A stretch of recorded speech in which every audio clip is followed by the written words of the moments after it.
Սամվել Կարապետյանի ստացիոնար բուժումն ընդհատել են ու նրան տեղափոխել Երևան կենտրոն քրեակատարողական հիմնարկ, հայտնել է փաստաբան Արամ Վարդևանյանը։ 7 ժամից ավելի դատարանը քննել է Սամվել Կարապետյանի նկատմամբ կալանքը որպես խափանման միջոց կիրառելու մասին միջնորդությունը։ Պաշտպանական թիմը հայտնել է, որ հանդես կգան մամուլի ասուլիսով առավոտյան։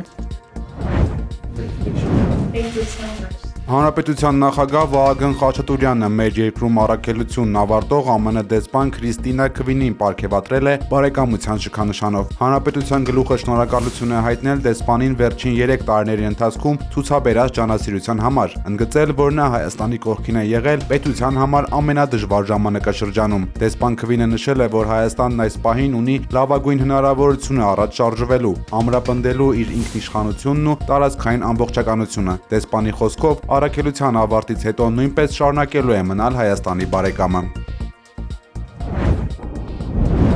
Սիրիայի կառավարական ուժերը ռազմական գործողություններ են սկսել Դեյր Հաֆերում տեղակայված քրդական խմբավորումների եւ նախկին վարչակարգի մնացորդների դեմ, դրանց մեղադրելով Հալեպի ուղղությամբ իրանական անօթաչուներ արձակելու մեջ։ Քրդական ուժերը հայտնում են քաղաքի բնակելի թաղամասերի ինտենսիվ հրետակոծության մասին։ Կողմերը միմյանց մեղադրում են հրադադարի ռեժիմը խախտելու մեջ։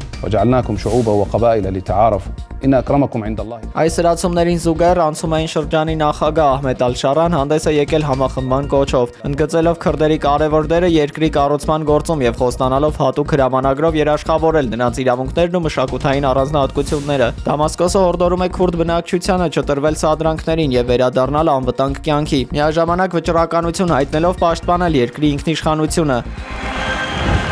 Նախագահ Դոնալդ Թրամփը վերջին հայտարարության մեջ նշել է, որ թեև այս պահին Մինեսոտայում ապստամբության մասին օրենքի կիրառման անհրաժեշտություն չի տեսնում, սակայն պատրաստ է ցանկացած պահի գործի դնել այդ հզոր գործիքը, եթե անկարգությունները չդադարեն։ Այս նախազգուշացումը հաջորդել է Մինեապոլիսում բռնկված բուռն բողոքի ցույցերին ու բախումներին,